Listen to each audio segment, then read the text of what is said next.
Hello everyone, welcome to astro Vastu. यदि आप इस चैनल पे पहली बार आए हैं तो मैं आपको बताना चाहूँगा कि मैं इस चैनल पे एस्ट्रोलॉजी से रिलेटेड जितने भी मिथ्स और मिसकंसेप्शन है उनको कवर करता हूँ, साथ ही एस्ट्रोलॉजी बिल्कुल बेसिक से सिखाता भी हूँ। तो यदि आप इस टॉपिक में इंटरेस्टेड हैं तो जल्दी से चैनल को सब्सक्राइब कर लें। अब हम आते हैं आज के टॉपिक की तरफ। मांगलिक दोष ये एक ऐसा टॉपिक है जिससे रिलेटेड एस्ट्रोलॉजी में सबसे ज़्यादा मिथ्स और मिसकंसेप्शन है।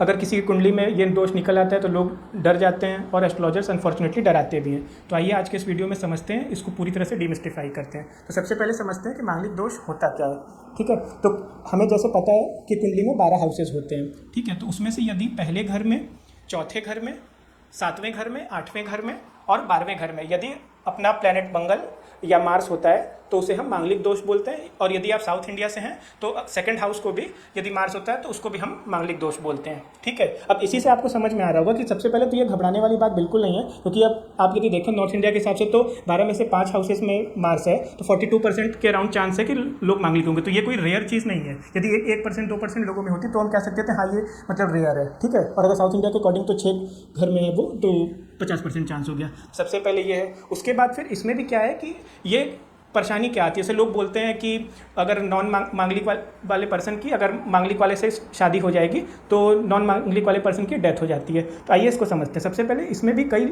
टाइप ऑफ मांगलिक दोष होता है। सबसे पहले जैसा कि मैंने बताया जो सेकंड घर का मांगलिक दोष है तो उसको नॉर्थ इंडिया में तो मानते नहीं, साउथ इंडिया में मानते हैं। तो ये सबसे मतलब नॉर्मल लेवल का होता है। ठीक है, उसके बाद होता है आपका पहला घर, चौथा घर, 7वां घर और 12वां घर वाला। ठीक है, उसके बाद ये उससे थोड़ा ज़्यादा खराब होता है। उसके बाद सबसे बुरा आता है 8वें घर का मांगलिक दोष। ठीक है, तो यदि आपकी कुंडली में मांगलिक दोष है तो सबसे पहले यदि वो 8वें घर का, तो आपको थोड़ा सा तब डरने की जरूरत है। वो भी ऐसा नहीं, अभी मैं आगे बात करूंगा। ठीक है, उसके बारे में भी। तो बाकी अगर निकल रहा है तो फिर कोई ज़्यादा डरने की बात नहीं है। आपको सिंपल सी रेमेडी करके 400-500 रुपये की रेमेडी करके हनुमान चालीसा पढ़ के अपने मंगल को अच्छा कर सकते हैं और ऐसी कोई दिक्कत नहीं है। आपकी शादी में आप मांगलिक होकर भी नॉन मांगलिक वाले से कर सकते हैं। ठीक है, अब बात करते हैं 8वें घर की मार्स की। उससे पहले ये बात करना जरूरी है कि पहले मैंने जो बताया मांगलिक दोष की डेफिनेशन कि इस घरों में अगर मार्स होता है तो वो मांगलिक दोष होता है, तो ये जनरली लोग यही करते हैं। लेकिन हमें देखना है कि जो हमारा मून है, ठीक है, उससे भी यदि कुंडली में 8th पोजीशन पे मार्स है या फिर हमारा प्लैनेट वीनस या शुक्र, उससे भी यदि 8वें पोजीशन पे मार्स है तो भी ये मांगलिक दोष होता है।